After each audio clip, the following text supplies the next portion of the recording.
Now you can. What's up? Yo, what's going on? Another episode is on the slate today, but we know what it is. It's Wednesday. Yeah, I'm It's, here. yeah, What's it's up? Wednesday. Yeah, what's Yeah, going on? It's on the slate today. Another putting stuff to episode bed. where we're going to do a little slide from football, even though there's a lot of football going on with the regular season in the NFL starting up tomorrow, Thursday night football. The Detroit Lions and the Kansas City Chiefs, the defending champions. But before we do any of that talk for tomorrow, and we will have that kind of a show tomorrow, talking a little college football, of course, some NFL with the Nick season Bosa opening up. signed. You're going to get our predictions, player of the year, rookie of the year, all of that. You're going to hear all of it tomorrow. But today is Wednesday. And on this Wednesday, we decided to go the route of boxing. What about boxing? We haven't spoken about that in so long.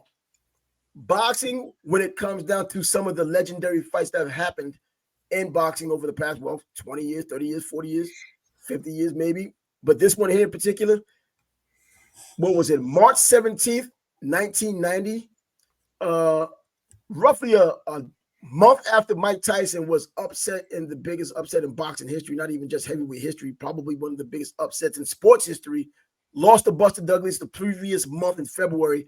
Meldrick Taylor and Julio Cesar Chavez got it on St. Patrick's Day, and it was a fight for the ages. The build-up, you know all about it. You watched Thunder it, and Lightning. Thunder and Lightning, and and we all know about how the fight ended up. It's known as much for its controversy after the fight because of its ending as it was known in between rounds when the domination was happening one way or the other. We saw Meldrick Taylor dominating. The reality was Julio Cesar Chavez just went to work.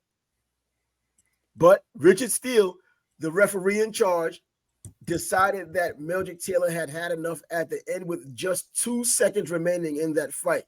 And Meldrick Taylor, consequently lost. So, two things. It appeared he was dominating, but he wasn't dominating. He spent days in the hospital. He pissed blood for days. His eye socket was broken. I believe a cheekbone was broken. He was getting his ass whipped. And I think Jim Lampley, Sugar Ray Leonard, and Larry Merchant persuaded people into believing that Chavez was being dominated. Was he losing? Yes, he was behind on points. But dominated? You can't be getting dominated when the other dude's face is broken. You might be losing on points, but dominated? No. And especially when they're creating bullshit. Jim Lampley said Chavez on the verge of going down. No. Chavez was never stunned. He was never buzzed. He was never on the verge of going down. That is the most ridiculous statement I've ever heard. And Jim Lampley, he's been a respectable announcer, even though HBO no longer has boxing, so he hasn't done boxing in a while. He was very respectable. But that night, he had an agenda. Don King was taking his fighters to Showtime. Main Event was bringing theirs to HBO. So he was like, fuck Chavez, fuck Don King. We're all about main events and Meldrick Taylor tonight. And they usually like you to believe that nothing like that happens, and it really does happen, especially in a sport like boxing where some things just happen that you wouldn't imagine. They just end up happening like that. Things that you think that no one's that dumb to do this, and you'll see someone like Tim Witherspoon signing a contract, a blank contract with Don King, and Don's pretty much filling out the blanks. Things like that you thought would never happen. But for this particular fight, I mean, watching the fight, and I'll tell you from the real time of watching the fight, it was obvious that Meldrick Taylor was winning the fight, and it was the more flashy of the things that he was doing that was making him look like he was winning the fight. The judges, as you might have thought, might have been in Don King's pocket or not in his pocket. They had him ahead, winning the fight. But throughout all of that flash and dash, Chavez just went to work, a blue collar guy. Every 4-punch, 5-punch combination that Meldrick Taylor threw, Chavez gave the exclamation point with a bat to end the combination. And those things added up. And the more they added up, the slower Meldrick Taylor had gotten, and the closer Chavez had gotten to him, started going to the body, started busting him to the face. And as you said, his face looked like what they said on Legendary Nights, looked like he had gone through a windmill. You're watching all of this flash and dash by Meldrick Taylor, all of these rounds, and you're just counting it up. He just needs to go one more round or two more rounds or three more rounds. And then at round 10, you're like, what the hell happened to this guy? We're busy looking at his hands and not looking at his face. His face was getting massacred by Julio Cesar Chavez. But the issue, which has been ever since that fight, was whether or not Richard Steele made the right decision in the moment to stop the fight and give the win, or did he give the win to Chavez, or did Chavez earn the win? I think when champions are on the ropes and they need the knockout, he did what a champion did. He had nothing to do with what Steele decided to do or not do. Well, just getting back to the nature of the fight. Lou Duva, he lied in Legendary Nights. Of He course told he him, did. make like you're Muhammad Ali out there, dance, have fun. That's not what he said. He's a And they liar. pointed that out. Yeah. He said, you want to be champion of the world? Now go out there and beat him. You need this round, Meldrick. You need this round. His corner was worried. They thought it was a really close fight. They saw the damage Meldrick was taking. They were dealing with that damage in the corner.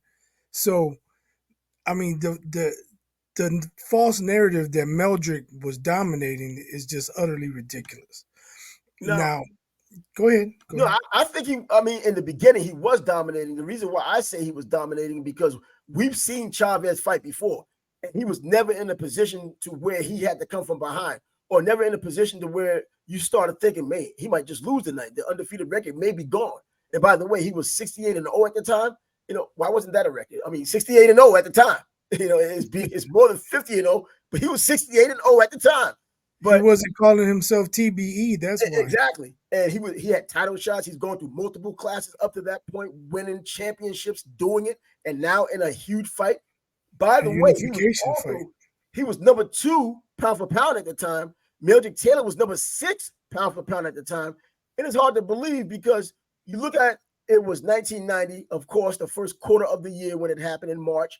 But the ranking from the 1989 year was still on the books. That's why he was number 2, because Mike Tyson was in front of him at number 1, which is a rare occurrence for a heavyweight to be number 1 to begin with. But that's how it was, and that's how you got that number, wondering who was number 2, who was number 1. Well, it was Mike Tyson.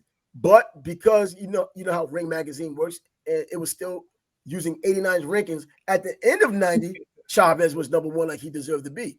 But you had number 6, which was Meldrick Taylor. Number 2 was Chavez. They came together. Chavez undefeated. Meldrick Taylor had the 1 draw, but he was looking excellent ever since. And so they got together, and this is what we had gotten. So seeing Chavez dominate as much as he had dominated, and then seeing Meldrick Taylor do what he had done to him out initially in the beginning, I was like, wow, man, can he keep this up? And that's why it looked dominant. But then as the fight went on, and if you just looked at Meldrick's hands, you still thought that he was dominated. If you watched his face and seeing what Chavez was doing, he was getting the business, going to work. And it just played itself out. He played the long game, and he won. Right. Meldrick fought a great fight, but that 12th round, he should have been more careful. A lot. But when your corner's telling you you need this round, you want to win the fight, you got to go out there and take it.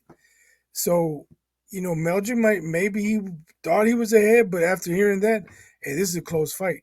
And I'm sure, he feels the pain in his face. Yeah. He knows he's bleeding in the mouth. He knows his eye is swollen.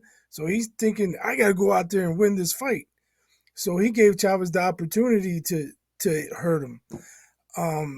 Meldrick had a huge heart, man. And in this fight, it worked against him because he would try to go out on a shield. And when obviously he didn't know the scorecards that he would win, but he should have been more cautious, stayed away, used his jab more, and covered up instead of throwing combinations. Because when he threw Chavez had incredible timing that night. Yeah. Chavez would block his jab, he would slip under the hook, and then counter with rights and hooks of his own. And that's how he was able to beat Meldrick. And Meldrick, being a Philadelphia fighter, we know what Philadelphia fighters bring to the table. He was proud of being a Philadelphia fighter, like most Philadelphia fighters are, including Bernard Hopkins, obviously. And even in the build-up and the clips they've played before the fight, he was talking about being a Philadelphia fighter. It's the type of fighter who goes out and leaves everything in the ring. And he prophesied, so he ended up going out there, leaving everything in the ring until there was nothing left, including his prime. He had the fight beaten out of him. Even though he ended up having future championships or championship fights and looking good in some of those fights, he was never the same. He could have been so much better after that if he did not have that beating. But going back to the fight itself, Chavez was there for him. Chavez was right in front of him, but he also had that subtle defense. Fighters like Chavez and even Roberto Duran, they're looked at because of their offense, or they're looked at because of some other nuance, like maybe counterpunching.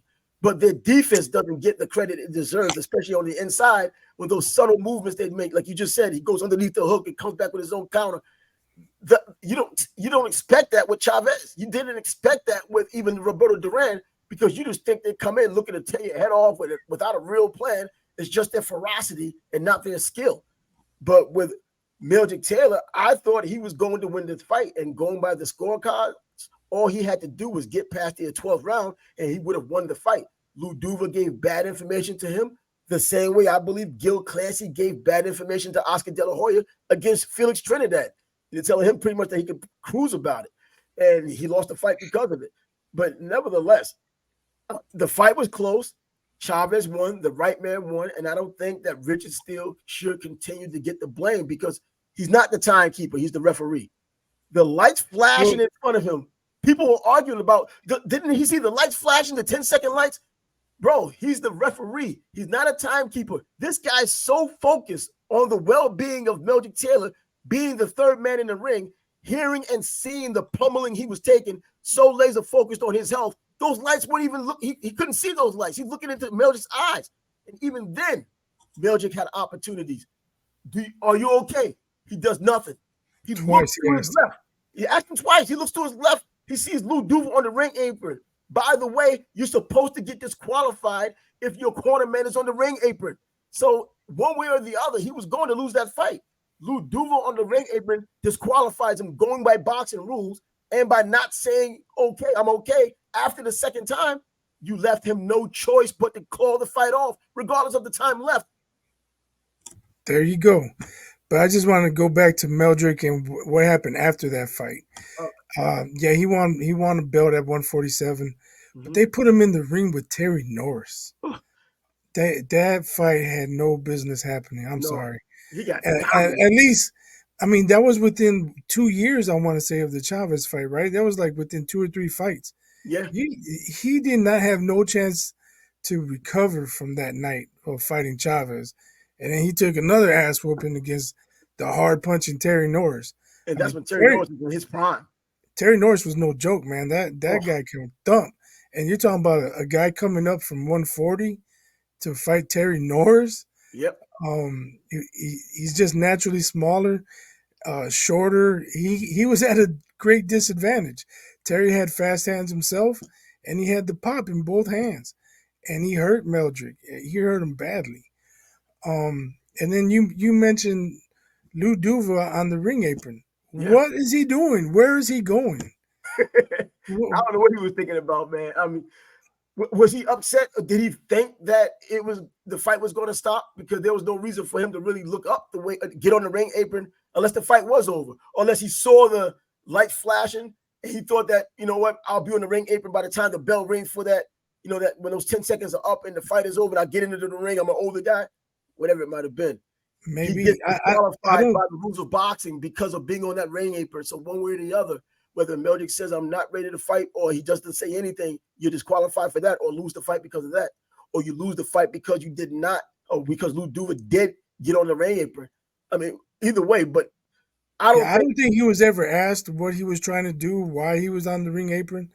And to my knowledge, you're the only one that ever mentions that a cornerman being on the ring apron during the fight is a DQ. Yeah, it is a DQ. No one ever talks about that. Yeah, you know what? I think they even brought it up again because remember when Roger Mayweather went into the ring with Zab Judah after all that happened? They were like, all hell broke out. Everybody was in the ring. Exactly. Everybody was in the ring. but Roger Mayweather was the one to step in first. And then, Zab Judah's father stepped in, and, everything just kind of went out of whack. And I think it was mentioned about him getting disqualified because, they were just dying for Mayweather to lose one way or another. He should have been disqualified and lost his belt because Roger got into the ring, because it is a rule of boxing for him. If he's on the ring apron or in the ring, you don't belong in there during the course of a fight. But that's what, so that's the parallel I'll draw with that. But yeah, him being on the ring apron was a no-no. And you would think someone with so much ring experience and managerial experience, boxing experience, and Lou Duva, he was a huge name at the time. He should have known better. But of course, he said he was Italian man. So of course, he wasn't thinking clear. He was just, I don't know, ready to get pissed off. But at that point, Richard still hadn't stopped the fight. No, he hadn't. Right. So was he mad because Meldrick got knocked down, or was he mad? Why was he mad? Man, I don't know. Maybe the lights are flashing, and he knows that 10 count is pretty much is going to be over soon. So he might have wanted to get the early jump on getting into the ring. But he did look pretty angry on his damn ring apron. So is he pissed off that Richard Steele is giving the count? I don't know what his deal was, but the end result was what it should have been. I don't think that Meldrick Taylor was cheated out of glory, which he believes. He's even written a book about cheated out of glory pretty much. And I don't think that was the case with him. So the purpose of this show tonight is to put this to bed once and for all, right? Yeah. A fight that is perceived as controversial really isn't controversial. You already gave one reason why Meldrick should have lost. He should have been disqualified. Yep. And you alluded to another one. And you boxed, right? Yeah. Now I'm sure you had in your mind, if I ever get knocked down, I got to show the referee I'm okay. You think it's automatic? Right. You're not looking off to the side to see what's going on. When the guy's in your face like this, are you okay? Are you okay? Screaming. Yeah. Obviously, well, here's another thing. If he doesn't go down in the corner, I don't believe he gets up. He falls down. If you notice, if you watch him when he gets up, he's holding on to the ropes and he's swaying back and forth. And here comes Steele. He takes his hands off the ropes. Are you okay? Are you okay? And he looks to the side. And so if the guy is in your face and it's the referee asking you if you're okay, and you need to demonstrate that you're okay to continue, and you don't, you give the referee no choice. He has to stop it. Yeah. So that's reason number 2. He had to stop it. Meldrick was out on his feet. He wasn't fully coherent. Why would he look to the corner? He has to demonstrate he's okay to the referee. That should have been his priority, but he didn't. So that's 2 reasons. And one of the keys to him really being concussed, I think, in a way, is even after the fight, he says he didn't even give me a count. He forgot what had happened. He had forgotten that quickly. I can't believe Richard Steele would do something like this to me, initially. And then they showed him the video of how Richard Steele actually did what he had done. And then he had to just eat it. Like, oh, I guess I did get a count. But yeah, that contributes to what he didn't ask me.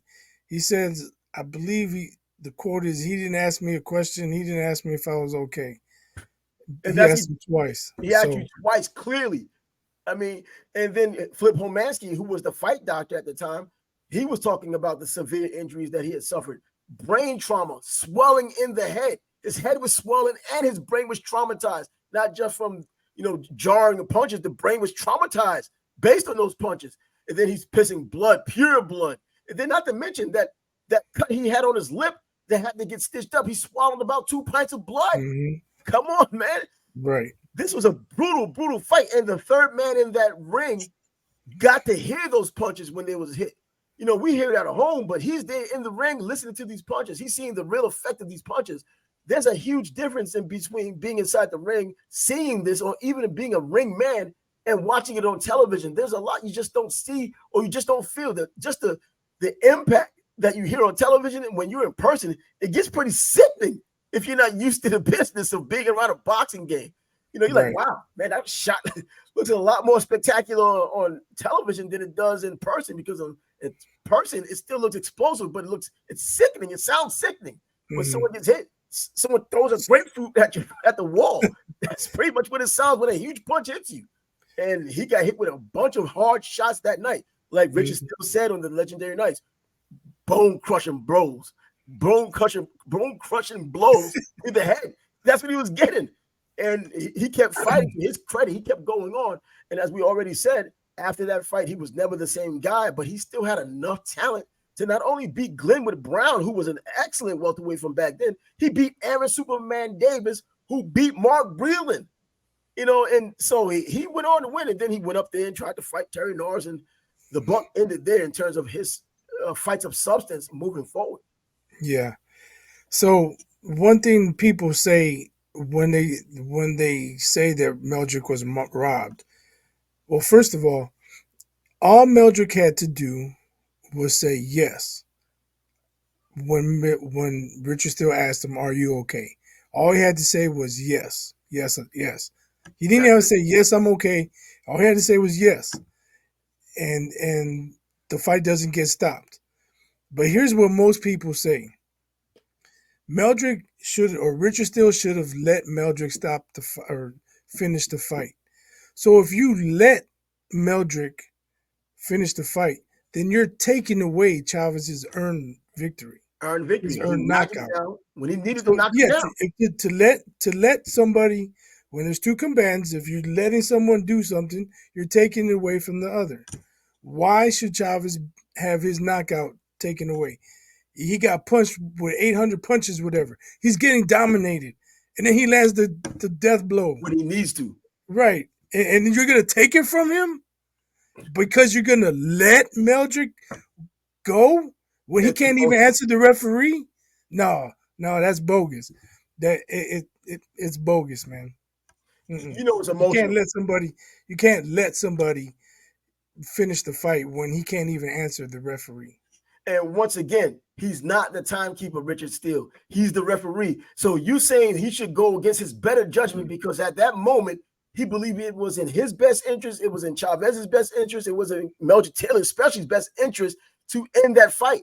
He doesn't even know. He's going into this and going with this as if he does not know what time it is, regardless of the flashing light that said there's 10 seconds left. He's going about it as if he doesn't know because he's so laser focused on what's going on with Meldrick Taylor. You're saying that this guy in his mind just knows a fight will continue. He doesn't know 2 seconds are left. He just knows a fight will continue while a guy's in this state. So with that in mind, okay, for you to say that he should just let him go, what if there's a minute left? Just let him go. And even in Richard Steele's mind, it could have been a minute left, not 2 seconds.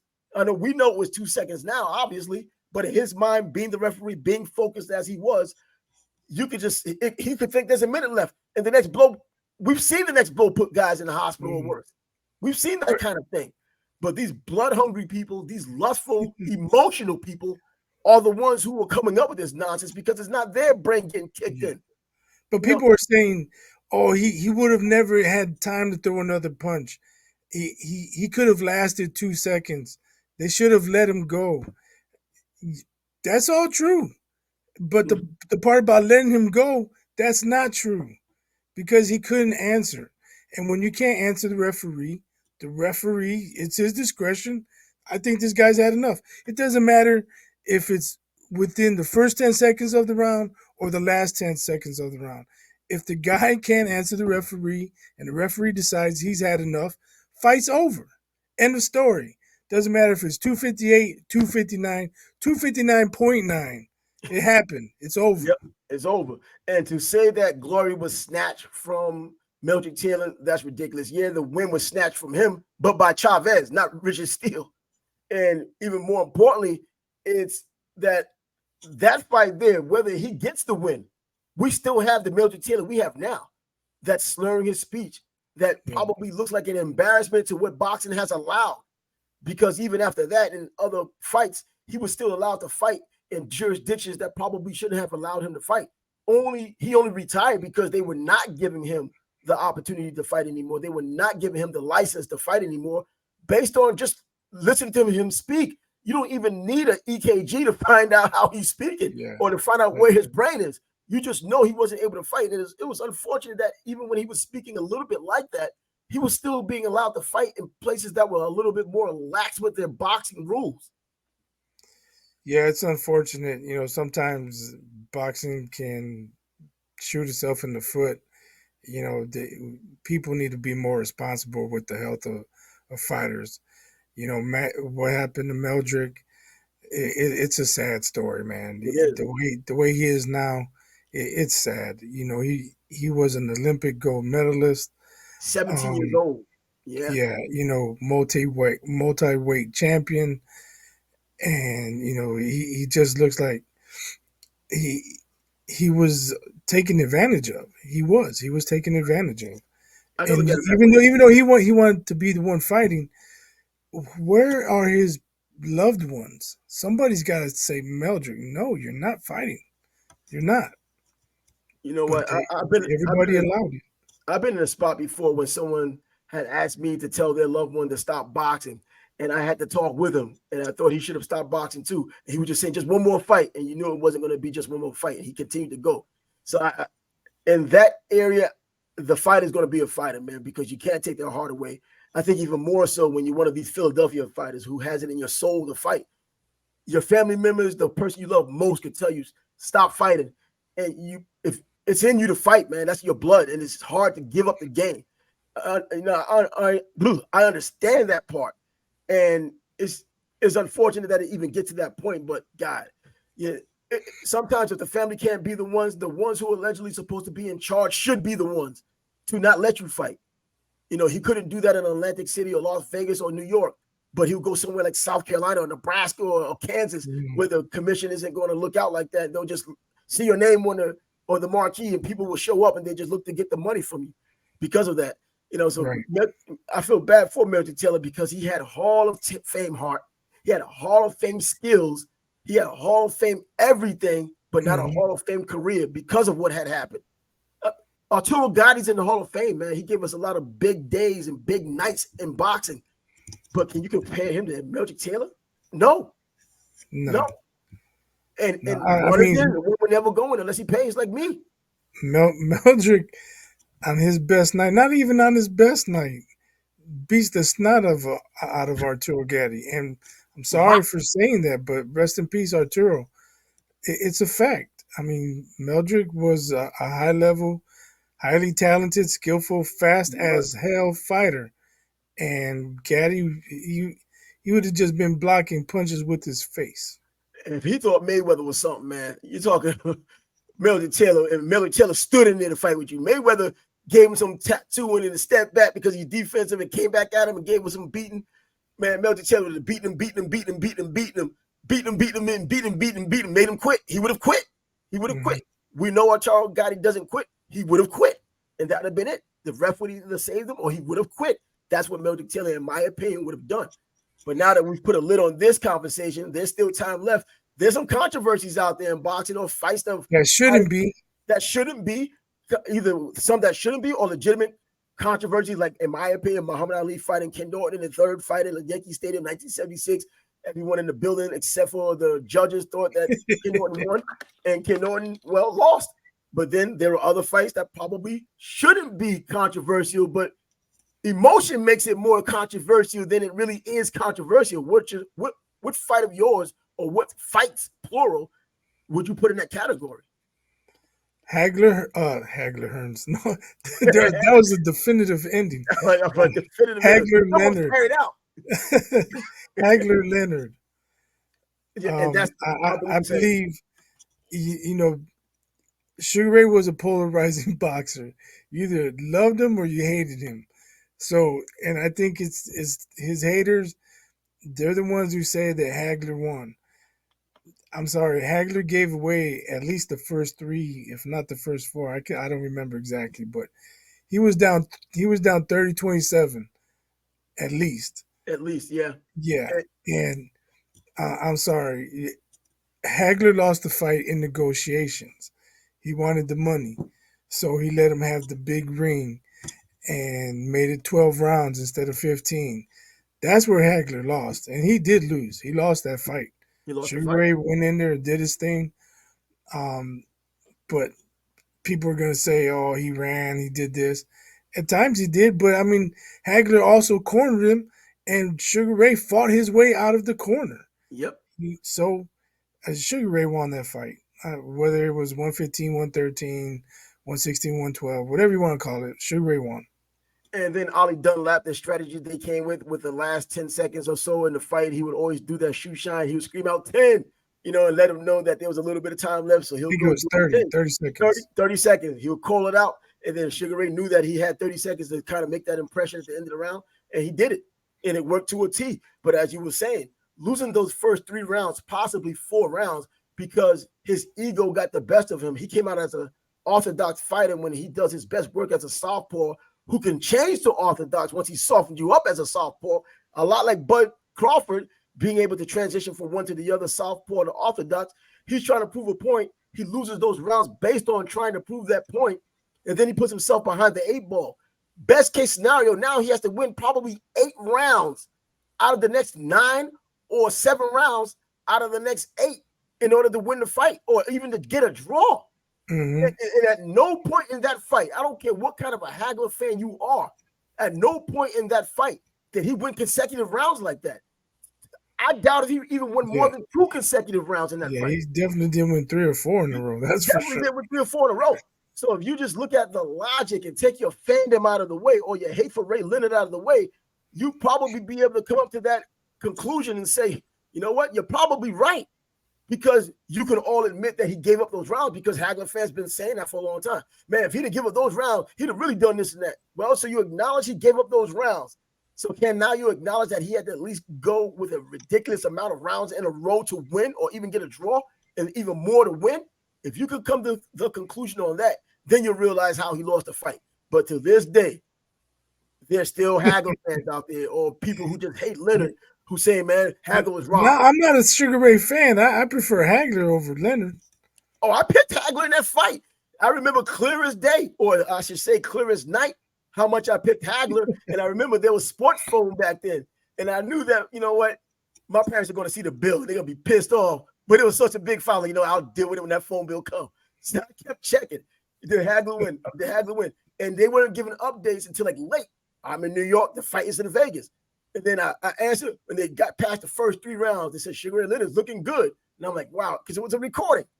Mm-hmm. And then I called again, and they were talking about it's getting closer. All right. And then I dozed off. And when I woke up, I think it was after 2 o'clock in the morning, I called, and I'm expecting that Hagler had won. It says, Ray Leonard has done the impossible, and I just hung the phone up. I didn't need to hear the scores. I didn't need to know anything. Sugar Ray Leonard just done the impossible. Click. That was it. And then I went back to school on Monday and had to hear it because I was talking to all that Hagler nonsense. And there was so many people who loved, at least kids in our school, who loved freaking Sugar Ray Leonard. I mean, back in those days, people loved boxing. And those guys that were talking about Ray Leonard, even girls picking Ray Leonard for obvious reasons, I took Hagler because he was talking, this is K, this is O. And I was sold. It didn't happen. That's how he went into the fight. And the Mugabe fight, as you know, was the reason why that fight even happened. That was the fight that made Ray Leonard think that he could beat Marvin Hagler. Right. He saw the slippage. And if you saw the Mugabe fight, God. Man, that was rugged on both sides. Yeah, that was rugged. But you mentioned the scores. I believe one judge, it was outrageous. I mean, he had it for Sugar Ray, but yeah, a ridiculous number. Like he didn't have it close. I don't know what. So I think that's where people were like, "Oh, they robbed him. They robbed him." One judge didn't have it close. Yeah, one didn't have it close. But if he won it by 1 round, would you still say it was a robbery? You know what I'm saying? Boxing fans are fickle. Right. We know they're fickle, emotional. We know about the emotion. They're tribal. I call them out on it all the time. But there was no reason to be tribal in this one unless you love black guys who punch hard and love black guys who love the box. And then you can be as tribal as you want on one side or the other. But yeah, that's one of those fights too that wasn't as controversial as people think it was. And when you watch it, if you watch it and try not to be biased, just turn down the television so you don't have to hear the commentary. And you could probably say, you know what, Ray Leonard did win that fight. He doesn't have to win by a whole lot. He just has to win. And I think it was clear that he had won. Man, but Ray was out there shining on him too, man. Shoe shining his head. He bolo punches, freeze framing on him, and Ray was in his bag that night. So what other fight you think would be a controversy or a non-controversy obviously a controversial fight, I would think, would be Oscar De La Hoya and Felix Trinidad. I think Oscar De La Hoya pretty much ran away with the fight, even though he ran away towards the end of the fight based on what Gil Clancy had to say. But Tito ends up winning the fight. He comes back to Puerto Rico. They're just like, yeah, there was no controversy, man. This is our guy, and I don't blame them. But to me, Oscar De La Hoya won that fight. He got robbed, and he put on an excellent boxing performance when he did it. So I got three things to say on that. The night of the fight, I thought De La Hoya won, and I had made a bet with a friend who's Puerto Rican. And when I talked to him, he's like, "Man, I'm not even gonna pay you." I think we had bet a case of beer or something. It wasn't a lot of money. It was, Yeah. He's like, "I'm not even gonna pay you." I was like, "No, you won the bet, whatever." He didn't pay me, so that tells you at least he was objective, because Yeah. he didn't feel right paying me after that fight.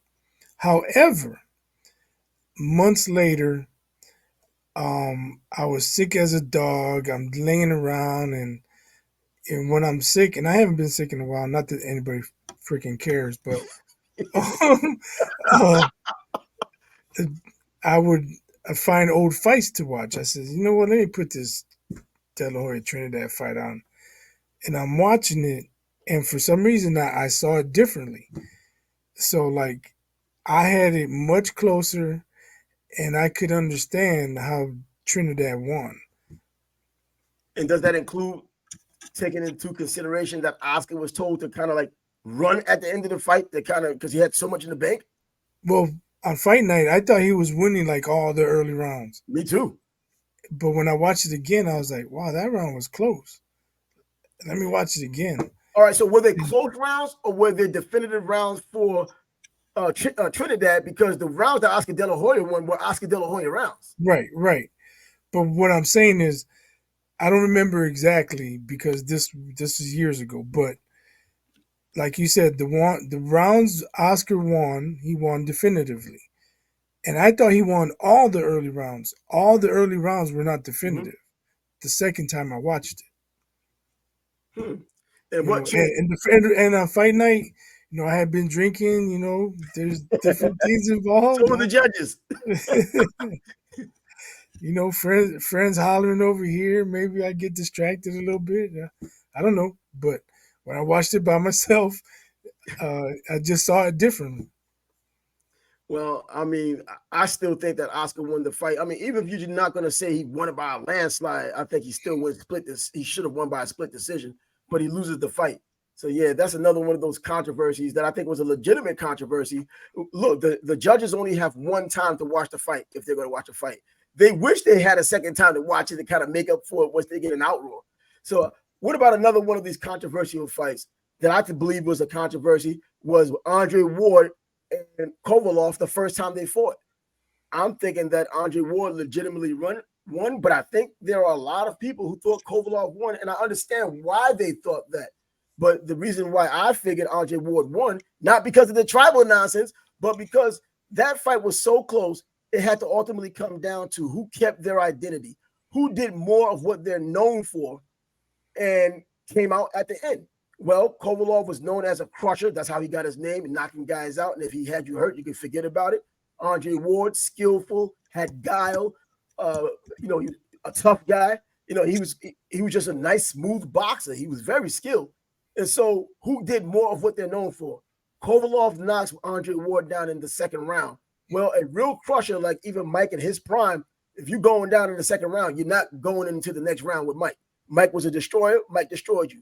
Julian Jackson, the same way. If you went down against him, that's if you even tried to get up, you were going down and you weren't getting to the next round. Well, Kovalov lets him off the hook. And this is in round 2. That means you still have all of your energy to even press it in round 3 and try to get him out of there. You couldn't do that. Well, by the mid-rounds and going towards the end of the fight, we started seeing what Andre Ward is known for: the guile, the toughness, the skill. He starts going to Kovalov's body. Kovalov is showing true effect from the body shots. He doesn't like it. The same way Keith Thurman doesn't like body shots, like when Luis Collazo hit him, or other fighters who don't like body shots, or like Usyk just did against Dubois. They don't like body shots. He was showing it visibly. So Andre Ward, at the end of the day, when all the votes were tallied and they gave it to Andre Ward or he earned his win, that was the contention I had. That's the conclusion I came to. He was more of what he was than what Kovalev was. You can't knock everybody out, but if you're a destroyer, you get a guy knocked down, which was not a flash knockdown in the second round, you finish him. If you can't, you're not living up to your name. Andre Ward lived up to his. All right, I hear everything you said, but why don't you apply that same criteria to De La Hoya Trinidad, who was more like themselves that night?